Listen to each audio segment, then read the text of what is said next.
The reason we're here is to talk about the Republican alternative to family medical leave, paid family medical leave.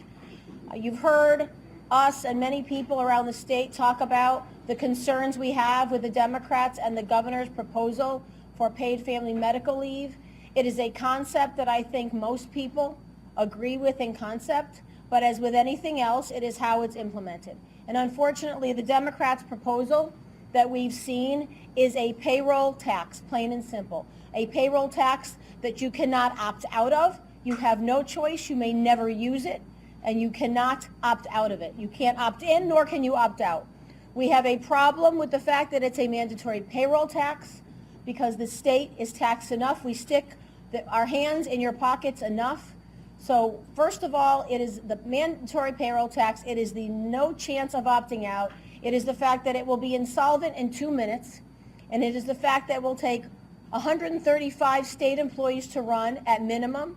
It is the fact that it will take over $20 million at minimum to start up. So what we have done in the House and Senate Republican caucus is come up with what we believe is an alternative to that plan that is not a mandate, that allows people to choose if they want to be in it, and also uses the private sector to drive that policy. So really what it does, it gives maximum flexibility to employees. One, whether they want to join. Two, it even allows an employer and employee to share a cost if they wanted to, and then the employee at their own discretion can determine if they want that taken out of their wage. It is flexible in every regard. We instruct the insurance commissioner to create the product that allows people to do the paid family leave.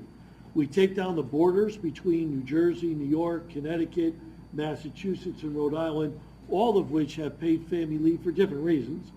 So we take down the borders, and that allows a pool to be opened, and therefore more people in the pool, the rates decrease. So all those things go into play, and effectively, as I said, it's flexible for the employee, affordable for the employee, not mandated for those employees who just don't want to do it. And I think Mike France would talk a little bit more about the implementation. Representative France? Thank you, Senator Fasano, Representative Claridis. And one of the first questions that the public will have is, what does this look like? What does it look like for me?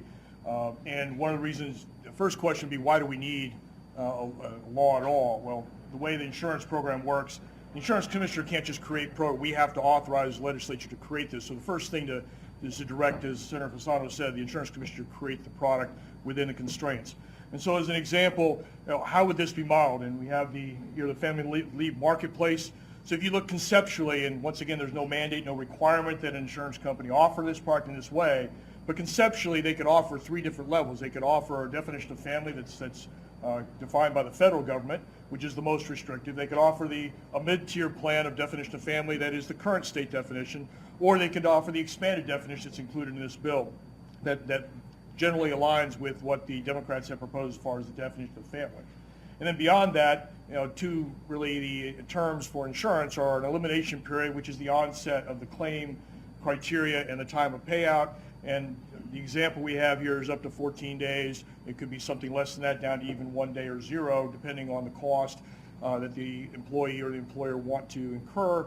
And secondly, would be the maximum benefit period. And we give a notional example of up to 12 weeks, 12, 9, 6, 3, and kind of a same thing as we've seen in a cafeteria health insurance plan where the employee could make options and the employer could take options and offer that to their employee. So that's just kind of a concept of how the insurance industry could implement it, and just to give some concept to it.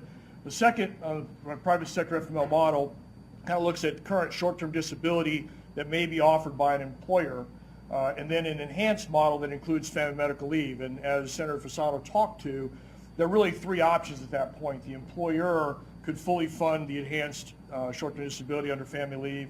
There could be a cost-sharing agreement between the employer and the employee as an offer, or the employee could fund it fully. And what would the benefit to that be? That would give the employee the opportunity to buy into a group market instead of having to buy into an individual market as a benefit of their employer belonging to a large enough group, whether individually or part of a consortium. That really covers kind of the rollout of conceptually how it could be implemented. I think it provides certainly a free market alternative, not a mandate as already been described, and I think is the giving maximum flexibility to the residents of the state of Connecticut to achieve this.